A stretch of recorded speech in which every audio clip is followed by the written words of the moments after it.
અમદાવાદમાં 12 નવેમ્બરે ખ્યાતિ હોસ્પિટલ દ્વારા થયેલા પીએમજે યોજનાના કૌભાંડના 40 દિવસ બાદ સરકાર જાગી છે।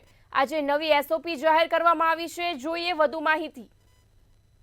પીએમજેવાય યોજના હેઠળ થયેલા ખ્યાતિકાંડ બાદ સરકારે નવી એસઓપીની જાહેરાત કરી છે। આ એસઓપીમાં કાર્ડિયોલોજી, કેન્સર અને નિયોનેટલ બાળકોની સારવાર સંદર્ભે નવા નિયમો બનાવાયા છે। કેટલાક નિયમોની વાત કરીએ તો કાર્ડિયોલોજીની સેવામાં હોસ્પિટલોમાં ફૂલ ટાઈમ ડોક્ટરો જરૂરી છે।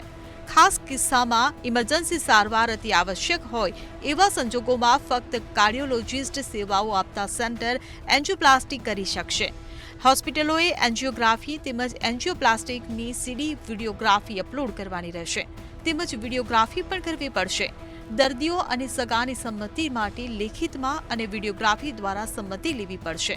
સરકારની નવી માર્ગદર્શિકા અનુસાર કેન્સરના દર્દીની જરૂરિયાત મુજબની યોગ્ય સારવારનો પ્લાન નક્કી કરવા માટે મેડિકલ ઓન્કોલોજિસ્ટ, સર્જિકલ ઓન્કોલોજિસ્ટ અને રેડિયેશન ઓન્કોલોજિસ્ટની સંયુક્ત પેનલ ટ્યુમર બોર્ડ તરીકે નિર્ણય લઈ ટીબીસીમાં દર્દીનો ટ્રીટમેન્ટ પ્લાન નક્કી કરશે। ટીબીસી અપલોડ કરવાનું ફરજિયાત રહેશે।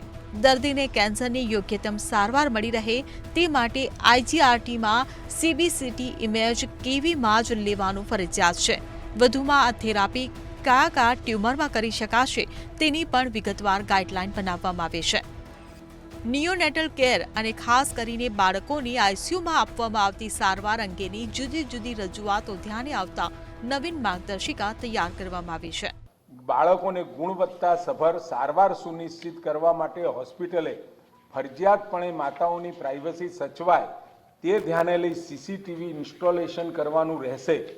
ટીએચઓ દ્વારા એનઆઈસીયુની મુલાકાત લઈ રિપોર્ટ એસએચએને સબમિટ કરવાનો રહેશે।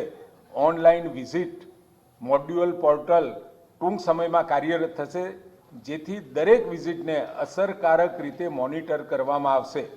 બાળકોને રાઉન્ડ ધ ક્લોક સારવાર મળી રહે તે માટે નિયોનેટલ સ્પેશિયાલિટીમાં એમ્પેનલ્ડ માટે ફૂલ ટાઈમ પીડિયાટ્રિશિયન આપણે ફરજિયાત કર્યો છે। જો કે આ નવી એસઓપીમાં ખ્યાતિ જેવા કાંડ ભવિષ્યમાં કોઈ હોસ્પિટલ કે તબીબ કરશે તો તેની સામે સરકાર શું કડક કાર્યવાહી કરશે અને સજા કરવામાં આવશે તેની કોઈ વિગતો એસઓપીમાં જોવા મળી નથી। બ્યુરો રિપોર્ટ, મંતવ્ય ન્યૂઝ।